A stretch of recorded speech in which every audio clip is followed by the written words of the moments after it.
Hey there, today we're going to go into the mailbag and then we're going to wade into the comment section.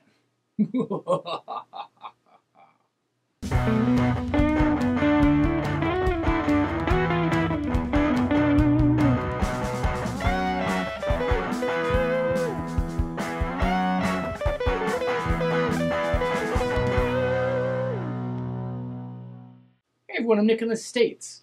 And today we're going to actually rock out going through comments, some interesting fun comments, and also doing some Q&A questions that were asked recently in the comments.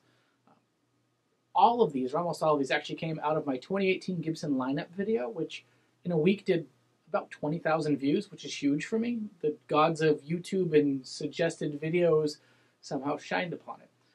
And because of that, or related to that, we definitely got some interesting comments. So we're going to start with the more applicable ones and then go more into the hilarity and the absurd.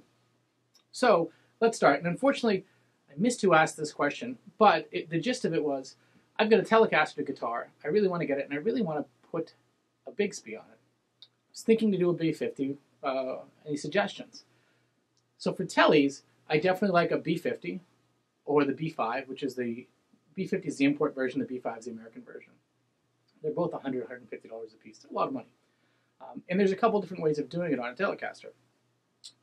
The first one is actually with, I forget the name of the B one that Fender did, but it looks like this. And that is a kind of all-in-one that pops over your existing vintage-style Telecaster setup and has a lot of metal and kind of a whole lot of stuff being added to a Tele. I've never really liked that setup, but some people do. Another way of doing it is there's actually like a plate that you can see here, and then you end up sinking a new, like I think it's a Mustang or Jazzmaster bridge, and then you do a B5 or a B50 here. You can kind of see how that all works together. And those, once again, kind of easy, laid out for what you need to do. Not bad. What my favorite thing to do is actually to take a replacement ashtray bridge, and what they've actually done is cut away the metal in between the screws that hold the saddles so that your strings can pass straight through, and then you can just place a Bigsby on the guitar. This way you kind of maintain the aesthetic of a classic looking ashtray bridge. The strings carry straight through, and you're not left with anything that you're kind of covering up. So that's my own personal favorite. Your mileage may vary there. A good piece of note too is that the B50s are about $100. The B5s, the American ones, are about $150. But if you go to stratosphereparts.com, put a link down below, they tend to have Bigsby's at a really good price. And when I've gone there, I've bought a B5 from them for, I thought it was right around $100, give or take, which is actually a really good price. And at that point, get the American. Why? The American's actually not plated at all. It's actually just the color of the aluminum that's there.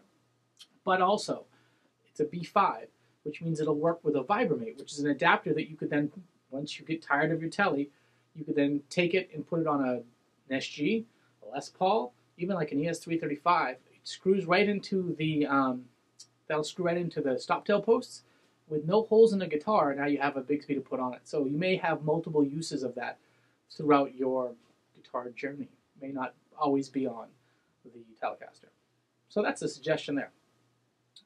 My buddy Krusty Buzzard, who I've messaged with a couple times, is a good guy, great painting tips and that kind of stuff, so thank you, had asked about the quality difference between the cheap parts you can get on eBay, and he's mainly talking about like roller string trees, jack plate covers, the jack cup on a Stratocaster, like those type of just metal parts. And is there a big difference between the cheap ones on eBay and like the more expensive ones, say from Fender or from one of the bigger boys? And they all do the job, in my experience. What I found is the Fender ones may be a little bit higher quality, so the cut, how perfectly smooth the edges are of it, how perfectly shiny and mirror-like the finish is without having little metal, small imperfections through it. It's really what you get for a difference. When it comes to string trees, I always just buy the cheapest one I can find. It doesn't seem to make any difference there. But I've kind of these days from jack cups, the jack cups on a Strat, the cheap ones definitely are a bit cheaper. But I buy the cheap Tele-style jacks on the side all the time. They're great. They work out fine for me. So you're probably all right. If you're going gold parts, gold tends to be better to spend a little bit better money on and get the real Fender or maybe even from GFS, just because they tend to have it a more rich gold instead of like a washed out one. They use more material in the plating. Your mileage may vary, but that's kind of my opinion there. So those are the two big, like, just straight up questions. The rest of these are just some fun trips through the joys of comments. And we're going to start with the Songmaker74, who led off with, when I win the lottery, because in the video we talk about maybe the 2018 Gibsons is fun to watch because you may win the lottery someday and have some disposable income. And he starts off, when I win the lottery, I will buy a couple black and white and red burst Les Paul customs, and I will buy you a couple for making this video. Ha ha ha. Which is cool. Thanks for thinking of me, man. Hopefully you win the lottery. Then he continues, I'll also buy 26 Strats, a Charvel, an ESP, an Ibanez, a Gretsch, a Steinberger, etc. Laughing my bloop off. I think we all would. I know I would go absolutely nutty. I have too many guitars now. Continues, you kind of look like a best friend in a sitcom. I'm smoking now. And I'm thinking what he was smoking probably isn't a tobacco product. I am the friend. I'm the guy that shows up once in a while and says zany things like, what are you getting yourself into? Songmaker74 finishes with, I thought Angus Young retired the SG. Other people play those? You can't solo on an SG or a Tele like you can a Les Paul or a Strat. So he finishes strong with a guitar related, with a couple non sequiturs in the middle. We like that. Those are fun. Comments like that make me smile. Thanks, man. Next, Kevin Paul Moore. If you frequented the circus that is sometimes the comment section, Kevin Paul Moore is often there, and he's always good for a very interesting take on life in general. I love Kevin's comments, and Kevin this time said, I got 7 snake bites too many bug bites, and my old malaria hit a ball out of the park. I drank gallons of quinine water and tablets. So crazy with a fever that I bought a Martin DSR-2. No real nutty Martin, only because the fever broke. It was a gift from the continent of Africa. Tia would have killed me with the Martin D41 if the malaria lasted longer.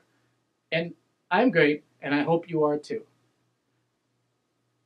I love those comments. Basically what this means is it sounds like Kevin went off the reservation for a bit and, ended up with a nice Martin, but at least he didn't splurge and get a D41, and his girl wouldn't be killing him with it. That's how I read that anyway. It's great. I think it's fun.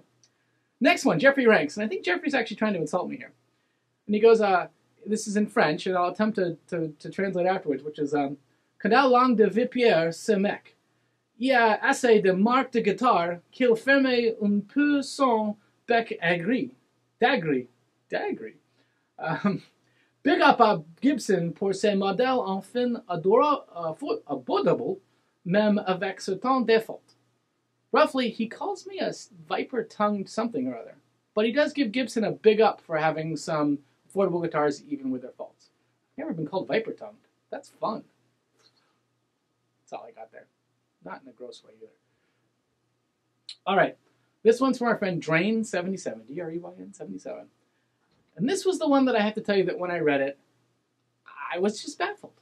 So here, enjoy it with me because it made my day, and I shared it with other people, and it made theirs too. Wrong! Cut out your personal views, which can only come from your education.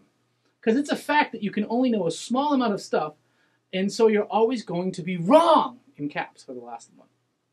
We're not going to agree to disagree. We're not going to start a war of words either. I didn't really feel like it, so it's good.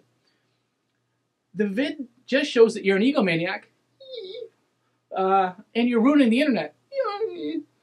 From a certain perspective, sure, maybe. All of these guitars are way out of date. It shows baby boomers who are sick themselves. Oh, well, they're getting old.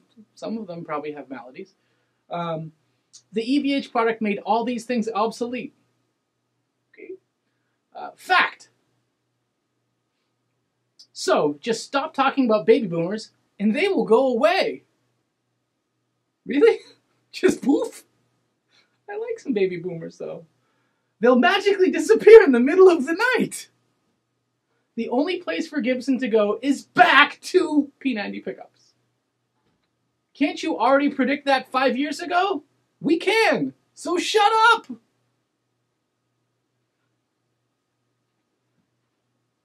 So, what I take out of this is, if you have a baby boomer in your life that you know and love and you care about, please, it is really important to talk about them from now on, or else they will just disappear. Talk about your baby boomers, folks. That's today's thing. All right, the last one, and we're finishing strong here with Atomic Mug. I think I made a lot of comments that Gibsons are expensive, and they are. And Gibsons seem to continually get more expensive, and they do. But Atomic Mug actually crunched some maths, and for that, we're actually going to give him a little bit of time here. So, he says, this has probably been done before, but the cost of a Gibson guitar always sends shockwaves through the guitar community, so here goes. In 1960, the MSRP of a Gibson Les Paul Standard, the suggested retail price, was $265. Now it would be worth like $250,000. The average household income was $5,600. So a Les Paul was 4.7% of the total household income. So for however much dollars you made in, it was 4.7% of it. In 2016, the MSRP of a Gibson Les Paul was $2,500 he has here, which is pretty close. The average household income in 2016 was $53,657. That made a Les Paul 4.6% of your household income. So technically, by his numbers, it got ever so slightly cheaper relative to what a dollar buys you these days, or how much money an average household income comes in. So in other words, it's exactly where it has been. Fenders work out pretty close. Fast forward the numbers, 4.6% of the household income, and then it dropped down to about 3.7. I think Fenders are simpler to make, so I guess that's explainable. So you got to admit, Gibsons have always cost this money, and it's been expensive. There you go. I've got a couple small quibbles, but the main one is this. A Gibson in the 60s was made without the benefit of super inexpensive shipping, global supplier networks, the shrunken world that we live in today, without the internet to source and make things and work and design and replicate, and CNC machines. So I would say that the human aspect of the cost in a Gibson perhaps is a lot smaller, and so you would perhaps think, like it's done for Fender, that economies of scale, mass production, and cheap supplier networks, things like that, might have brought things down and made it more economical in this day and age than perhaps it was in the 60s. That's my counter. But if you look at it, back then, all the way up through now, a Gibson was relatively flat. It goes to show you, though, that the reasonably good quality guitars that are roughly 1/10 the price of a Gibson, maybe 1/8 or 1/7 or 1/2, or pick a number, goes to show that today, guitars are a lot less of a percentage of what we all make as an income, and so therefore are a great deal. Just Gibson, relatively so, hasn't been able to chase that because their biggest cost is seemingly labor. Human beings in the United States are expensive to employ, whereas overseas, a lot of your bigger costs on those things aren't labor, it's the cost of actually shipping the thing here and perhaps raw materials. And that's just a function of what people get paid in different parts of this world. But Atomic Mug, great food for thought, awesome things to think about, and it's always great to have a kind of a discussion and a look at things really with a bigger picture. We appreciate that. And with that, ending on a high point with some maths and some stuff, and hopefully you guys are still here. I've been Nick in the States. Yes, folks, I have issues. Thanks for coming by. We'll see you again soon.